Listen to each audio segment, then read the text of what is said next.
Good to have you with us. You're watching ARIRANG News. It's 4 p.m. here in Seoul, and I'm Laah Hyun-kyung. Our top story this afternoon, a senior U.S. military officer says much more can be done to keep an unpredictable North Korea in check. This follows military talks between the U.S. and China, where Beijing officials are usually reluctant to talk about North Korea issues. Hyun-bin reports. The U.S. Army Pacific Commander, General Vincent Brooks, says North Korea came up in his discussions with Chinese military leaders during his recent visit to China. In an interview with the Brookings Institution's Order from Chaos blog on Tuesday, Brooks said he visited Beijing and Hainan last month and had meetings with China's top generals, but he did not elaborate on what the two sides said about North Korea.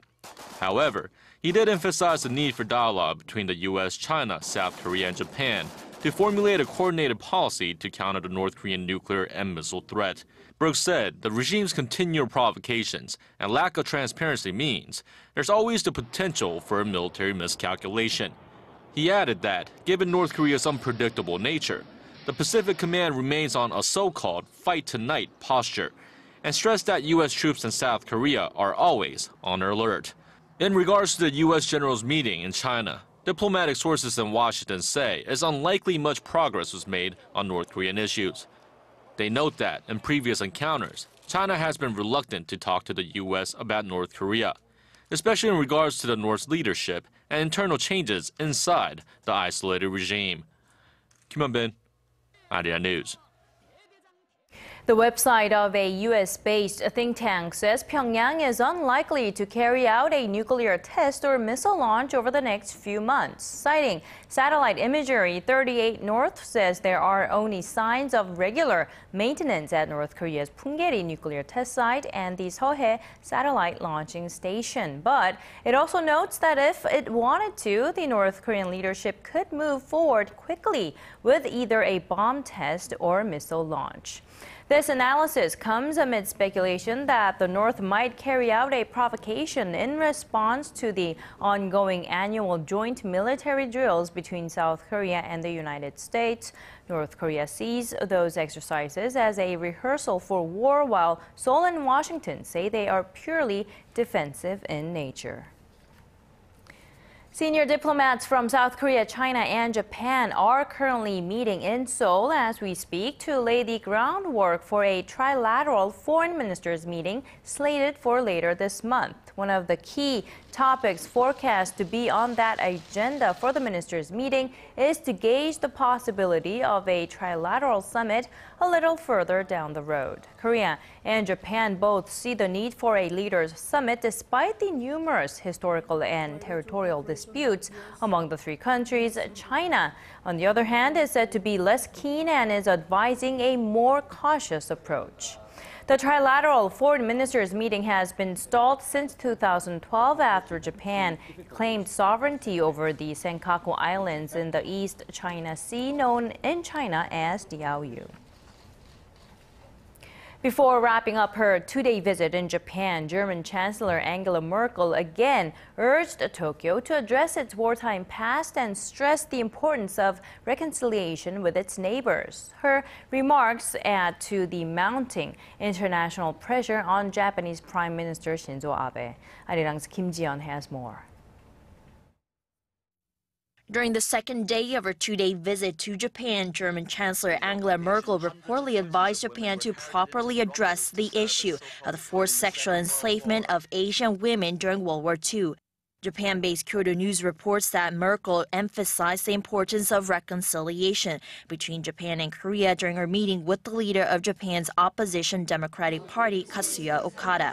Merkel added that it's important to face the problems of the past in response to Okada's concerns about a lack of reconciliation with Japan's neighboring countries, mainly Korea and China. A day before, she had urged Japan to face its wartime atrocities, referring to Germany's reconciliatory efforts after World War II. Merkel's latest remarks have been seen as a call for change in the lukewarm attitude currently taken by the administration of Japanese Prime Minister Shinzo Abe toward acknowledging Japan's wartime atrocities. And she's not the only one pressuring Japan to offer an apology. Korea's foreign ministry spokesperson Do Gang-il said on Tuesday that the country expects Japan to build trust with its neighbors by making courageous efforts to face up to its history, just as Germany did after World War II. Also, U.S. Representative Mike Honda has said that Abe should not be allowed to appear before the U.S. Congress without repenting for the country's wartime history. In February, Abe had conveyed his wish to address Congress, and if he does, he will become the first Japanese prime minister to do so.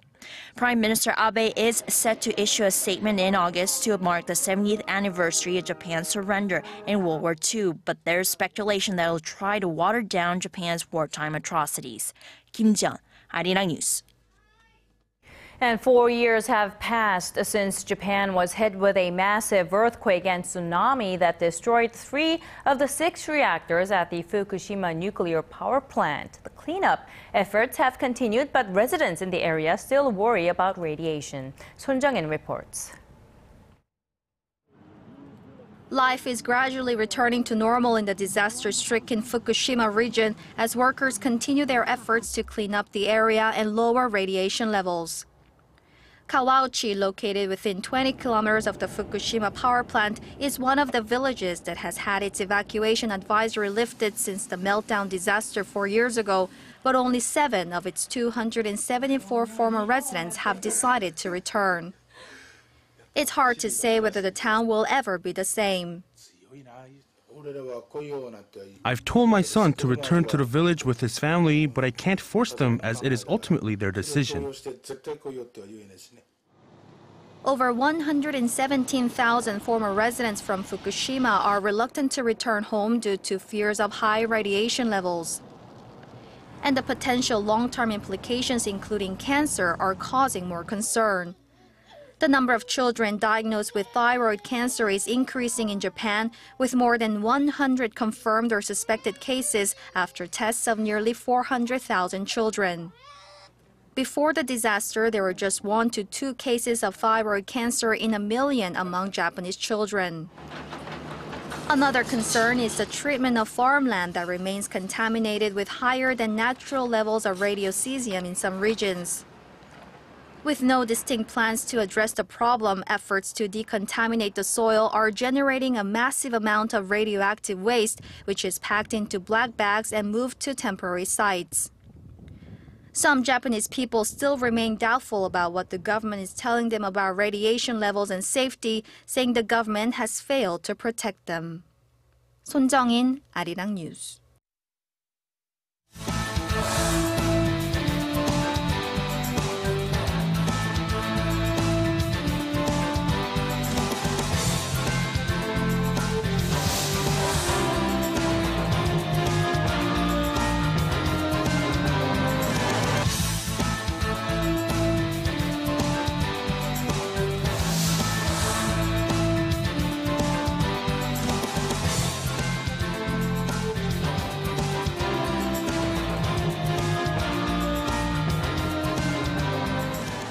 And we take you now to Europe. A packed meeting of European finance ministers on Tuesday produced a green light for some $340 billion investment plan to help revitalize the weak European economy. Shin Se-min has the highlights of that meeting. A 315 billion euros, or roughly $340 billion investment plan will be launched to help the struggling European economy recover from its deep economic crisis. The 4-year investment plan was approved during an EU finance ministers meeting in Brussels on Tuesday. If approved by the European Parliament, EU officials say the stimulus plan could be up and running by the end of the year. Under the plan, a $22 billion guaranteed fund will be set up, hoping to attract some $340 billion through private investment. Slowly, financial pledges from Germany and France have been coming in, with the Eurozone's 2 leading economies as well as Italy, each pledging $8.5 billion into the project, while Spain says it's going to put in $1.6 billion into the fund. The ministers also gave France an extra 2 years to bring its deficit below 3% threshold. It's the 3rd time France has been granted an extension. The country now has more time to implement reforms and cut spending amid feeble economic growth and low inflation. France has been exceeding the EU's deficit target of 3% of GDP for 6 straight years. Greece's economic woes also came up. Germany's finance minister said Athens will receive no more aid until the country's international creditors are satisfied that it has delivered on its reform commitments. Shin Se-min, ARIRANG News. And shifting back to Korea now, the country's economic recovery momentum is not strong enough, according to the finance ministry, which also points to a need for more stimulus measures. The big question of the week is, will the Bank of Korea cut its key rate tomorrow? 아리랑's Hwang Ji-hye has the story. Korea's major economic indicators were all down this year. Output, consumption, and exports all plunged, while consumer prices would also have marked a drop if it were not for a tobacco price hike. The finance ministry is expressing concerns, saying the country's recovery momentum is still weak. It adds that lingering uncertainties abroad, like a weak Japanese yen and a possible rate hike by the U.S. Federal Reserve, also pose a threat to the domestic economy. To prop up growth, the government has announced a $9 billion stimulus package for the first half of this year and called on the corporate sector to raise their wage levels, which will in turn boost domestic demand. Given the efforts made by the government, market expectations are mounting for the central bank to cut its key rate in the coming months. There's a high possibility that the Bank of Korea will cut the rate in April as it revises down its growth outlook for the Korean economy. The Bank of Korea will set its key rate for this month on Thursday. Attention is now focused on the central bank's next move, as the prospect of another rate cut also prompts concerns about the country's snowballing household debt. Hwang Ji-hye, ARIRANG News. Hyundai Motor is said to be planning on building a new factory in the U.S. to meet the demand for SUVs. The company has not confirmed it, but industry sources say the plant could have the capacity to produce up to 300,000 SUVs a year. Kim Min-ji has the details. Hyundai Motor will reportedly build a new production plant in the United States as cheap gas prices, coupled with the economic recovery, is driving demand for SUVs in the U.S. market. Total SUV sales in the U.S. spiked 15% in the first 2 months of the year compared to the same period a year ago. Hyundai's popular Santa Fe model saw a 20% hike in sales to over 16,000 units during the same period. Industry sources tell Korea-based Yonhap News Agency that Hyundai has finalized plans to build a new plant solely dedicated to its SUV lineup this year, with an eye on starting production in 2017. Hyundai currently has just one plant in the U.S. that only produces sedans. The sources say the plant located near Hyundai's current Alabama plant will have an annual capacity of 300,000 units.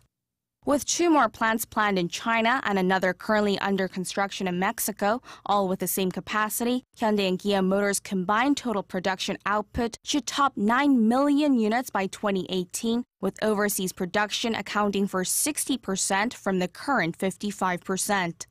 Hyundai, however, has declined to officially confirm the report, saying nothing has been decided yet. Such a move could be seen as going against the Korean government's push to beef up facilities investment at home to boost domestic sentiment and job growth. Kim Min-ji, ARIRANG News. Korea's Fair Trade Commission is rolling up its sleeves to stop large conglomerates engaging in unfair business practices against their subcontractors. The antitrust watchdog says it is in the final stages of setting up a section on its website where small and medium-sized companies will be able to anonymously report such practices.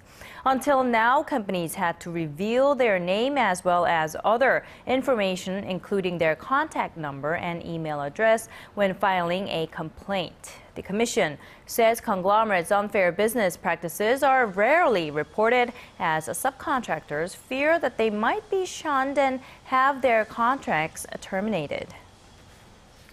Korea has once again been named as the country with the fastest internet connections in the world. Global statistics portal Statista says broadband internet speeds in Korea stood at around 25 megabits per second as of the third quarter last year, more than 5.5 times faster than the global average. It was followed by Hong Kong, Japan, and Switzerland. Korea also has one of the highest internet penetration rates in the world, with 9 out of 10 Koreans using the net. Bringing you the fresh updates from stories breaking in Korea and abroad. We give you a bigger and better picture of the world. Join Laah Hyun-kyung live from Seoul. Every weekday, only on ARIRANG.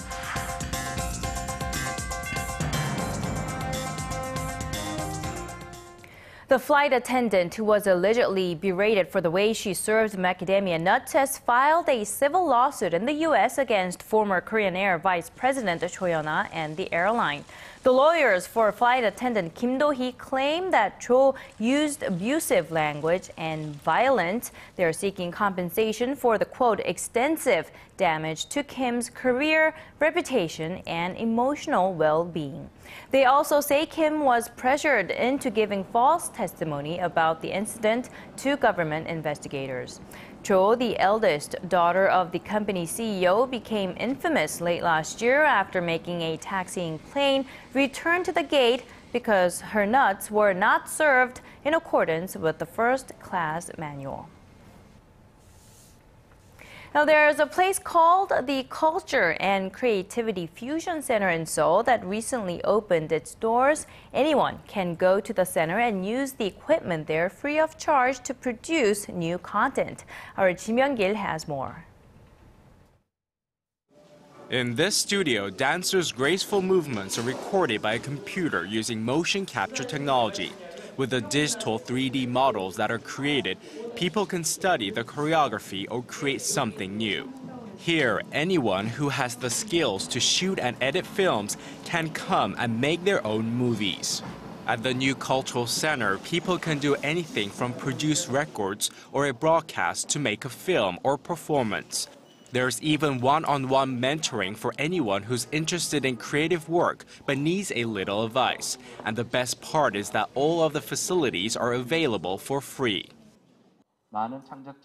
The government and entertainment companies are giving opportunities to people who are willing to do business in the cultural realm by providing them with such facilities.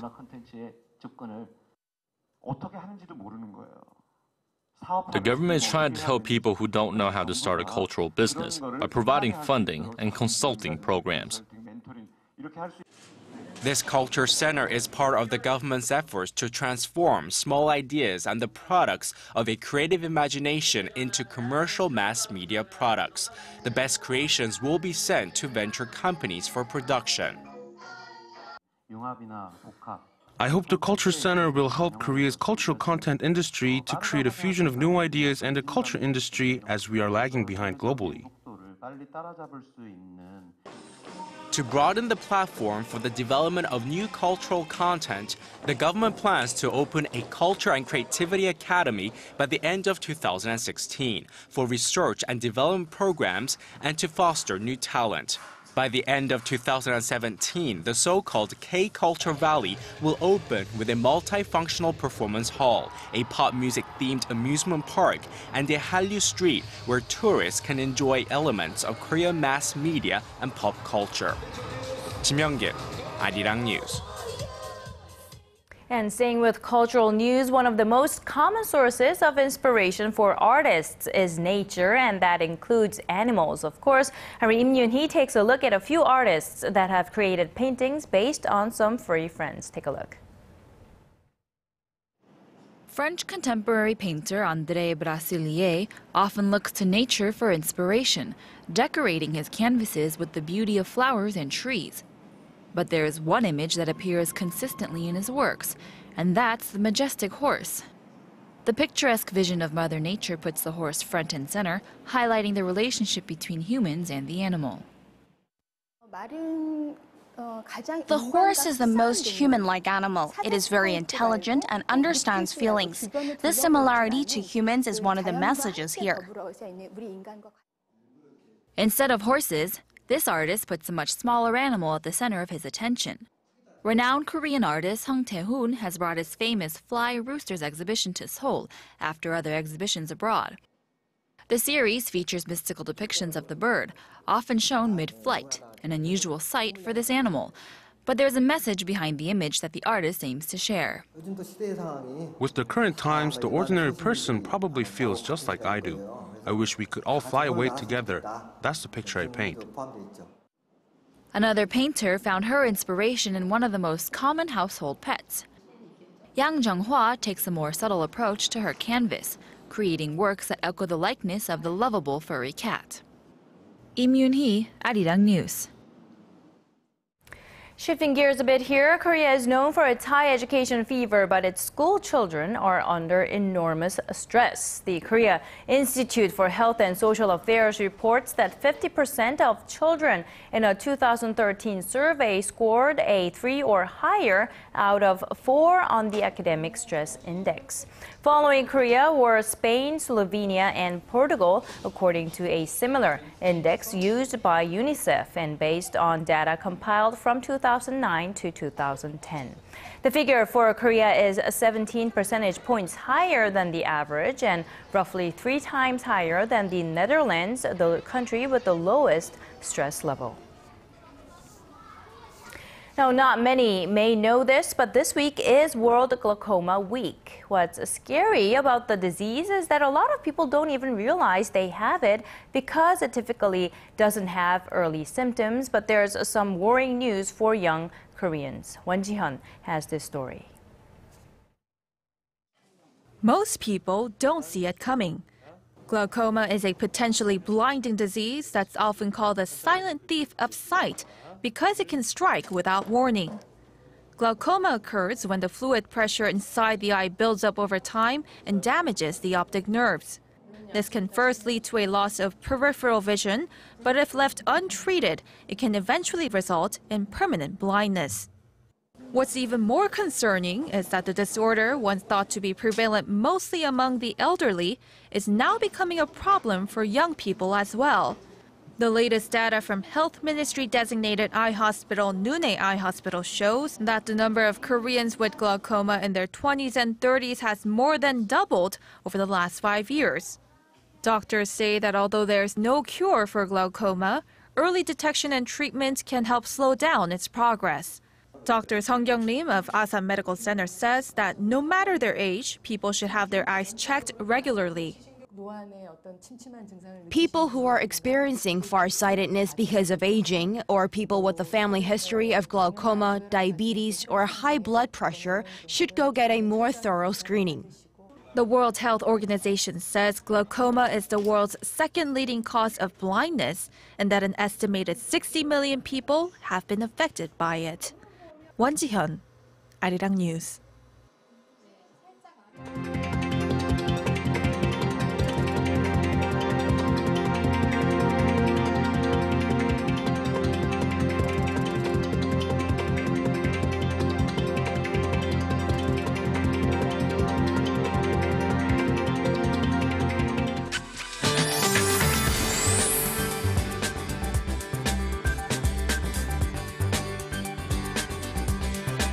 Welcome back. I'm Michelle Park here with the latest weather forecast. The cold spell is slowly moving out and the winds are calming down.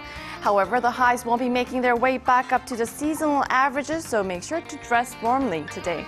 The sky is somewhat cloudier than yesterday. In fact, there is a possible chance of light rain this afternoon here in the capital, which will move down south by the evening. And also the dry weather continues nationwide, so take care of yourselves by drinking lots and lots of water. Now, temperatures are expected to rebound back to the seasonal averages by Friday, when the mercury will get up into the teens, leading us into a mild weekend, although rain is also in the forecast on Sunday. Now, let's have a look at the readings for today. So we'll be lingering around 7 degrees this afternoon, while the southern regions such as Gwangju and Busan will get up to 10 and 11 degrees. Moving over to other regions, Jeju gets up to 9, Dokdo hits down to 4, while Mangkeungang is a bit cloudy at -5 degrees. Well, that's all for now, Michelle Park, and here's a look at the weather conditions around the world.